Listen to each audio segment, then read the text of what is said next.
let me report to you on what I'm pleased to call the mood of America. I repeat that title, The Mood of America. Actually, it should be put in the form of a question. For what is the mood of America today? And in fact, what is a mood?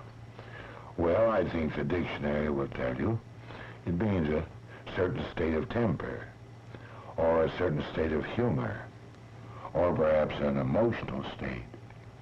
And usually, of course, you think of a mood as applicable to an individual.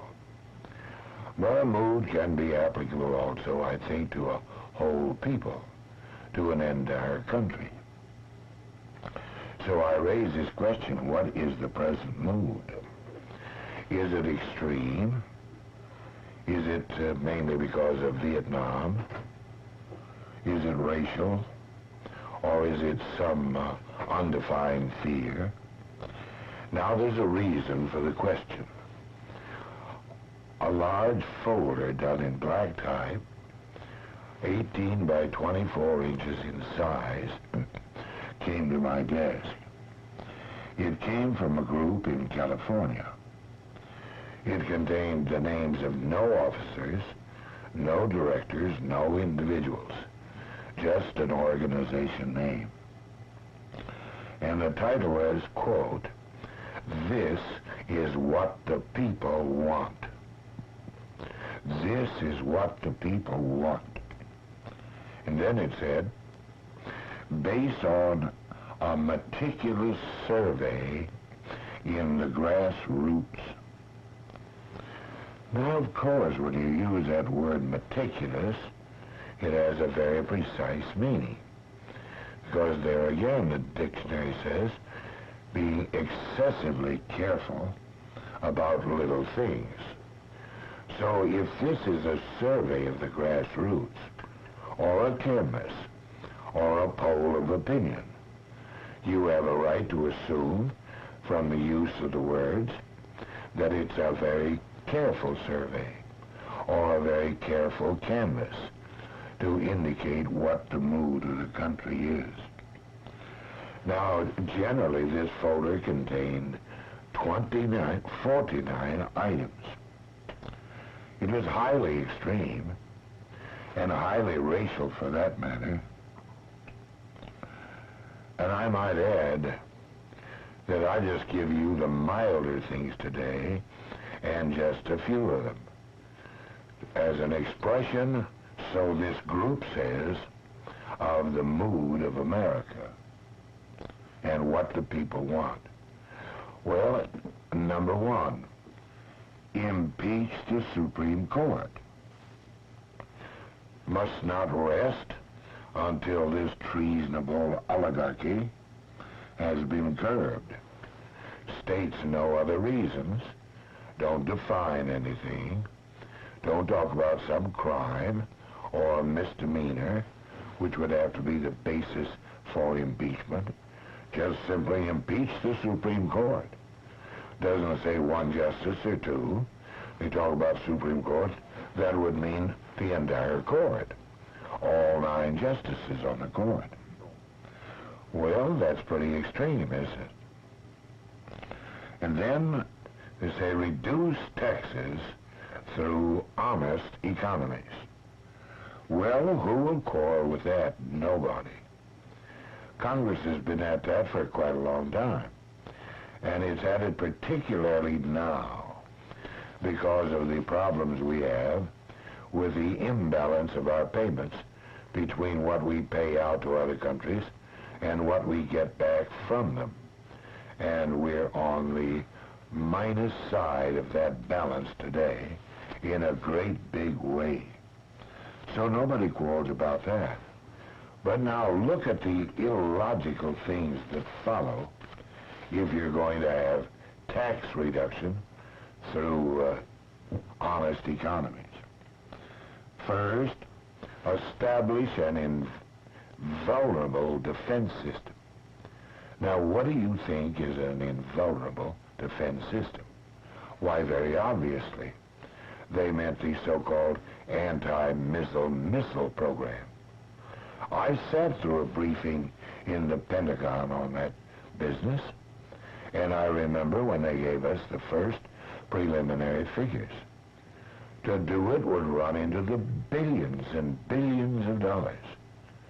Well, you're not going to reduce taxes by spending billions and billions for an invulnerable defense system.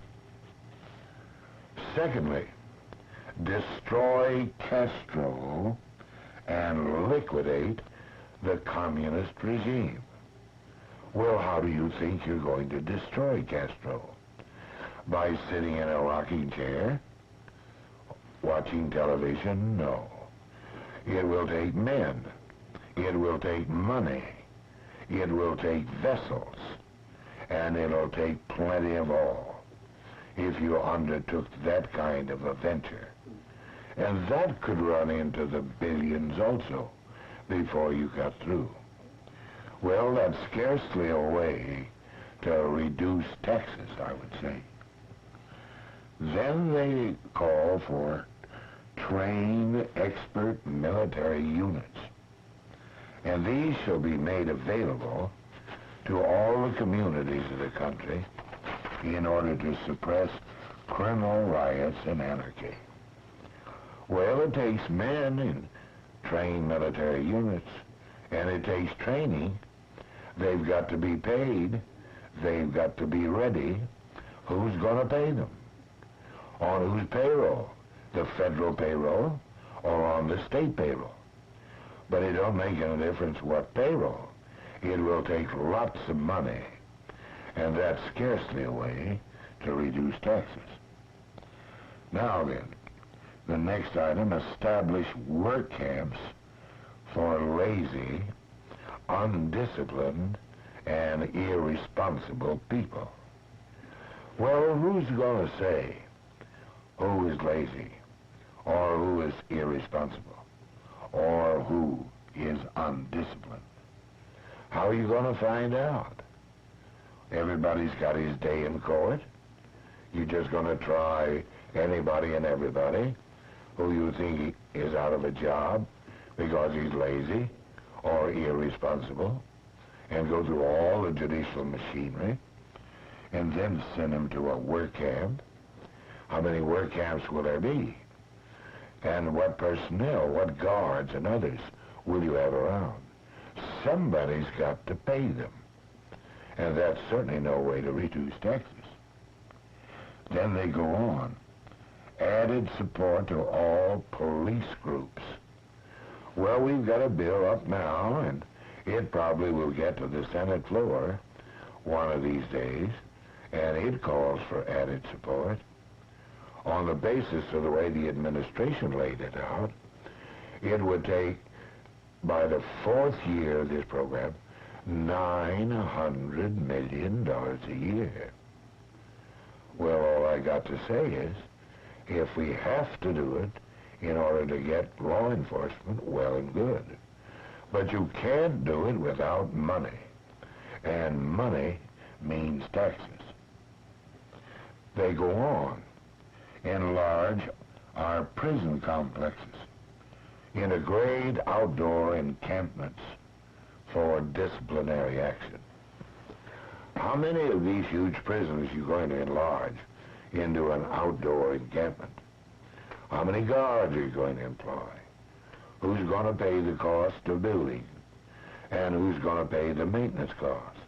And who's going to pay for the guards? And the cooks? And for everything that goes with it? Well, it's hardly a way to reduce taxes. And then this item, send all loafers to work camps. Well, what is a loafer? And who must make that decision? You just don't grab a fellow by the shoulder and say, you're a loafer, come with me, and stick him in a work camp. He'll say, well, get your hands off of me. You prove that I'm a loafer. You have to prove more. You'll have to prove that I'm a vagrant and that I'm in violation of the law. You're going to have me sentenced in court and then send him to a work camp. Well, how many work camps? How many guards? How much personnel? Who's going to pay the bill? Somebody. And it's no way to reduce taxes. Then declare martial law in at least 20 jungleized cities. I suppose they mean the larger cities in the country, and particularly those where we've had some riots. So they want martial law declared. There has to be a basis for martial law, whether it's done under state auspices or done by the federal government. But when you declare martial law, you have to enforce it. And that means troops. Now, who's going to supply the troops? The various states or the federal government? And who is going to pay them? Well, I would say that's scarcely a way to reduce taxes. And then they go on and say, isolate all troublemakers and put them in well-guarded, healthful camps. Well, just what is a troublemaker? A man may expectorate on the sidewalk. Is he a troublemaker? Maybe he swears a little, but not too offensively. Is he a troublemaker? Maybe he plays a practical joke. Does that make him a troublemaker? Then just say, isolate all troublemakers and send them to well-guarded and healthful camps. Well, if you're going to have camps and send all the troublemakers there, somebody's got to be there to keep them in due bounds and preserve order. And of course, it's going to cost a hatful of money. And I should say that that is scarcely a way to reduce taxes. Well, I just point out the kind of amazing propaganda that comes to your desk. Costs money to print this, and they advertise you can get free copies. No names, just the name of the group in California. But what beats me about it is that at the top to say, this is what the people want. And under it, based upon a meticulous survey. Well, is there anything meticulous about this sort of business? Is there anything in the nature of a careful canvass or a careful poll of public opinion when you look at these items and the 40-odd more that were carried in this document? Well, all I've got to say is that if that was the mood of America, I think I would be a little distressed. But frankly, I do not believe it. But it still disturbs me that citizens like this group, and maybe it's only a few who got this business out of a hole in the head, can use the mails and send this to the desk of every congressman and senator and try to make it appear to be the truth. Thank you.